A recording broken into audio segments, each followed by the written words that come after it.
Good morning বন্ধুরা, কেমন আছেন? আমরা সবাই, আপনারা কেমন আছেন বলেন কমেন্টে। আর আমার আজকের এই ভিডিওটা দোকানের ভিডিওই ছাড়লাম। যদি আপনাদের ভালো লাগে তাহলে লাইক, শেয়ার, সাবস্ক্রাইব করিয়েন। আর ভিডিওটার মধ্যে যদি ভুল কিছু বলে থাকি আপনারা ছোট ভাই হিসাবে ক্ষমা করে দিয়েন,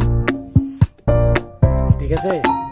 আর দেখেন ভিডিওটা কিরকম লাগে, যদি ভালো লাগে তো লাইক, সাবস্ক্রাইব করে দিয়েন। দোকানের ভিডিও ভিডিও বানায়, সময় তো টাইম পাই না। যদি টাইম থেকে আরো পাই, যদি আরো ভালো ভালো ভিডিও বানাবো, তখন নতুন স্টার্ট করছি ভিডিও বানাই। ছোট ভাই হিসেবে যদি আপনারা একটু যদি লাইক, সাবস্ক্রাইব করেন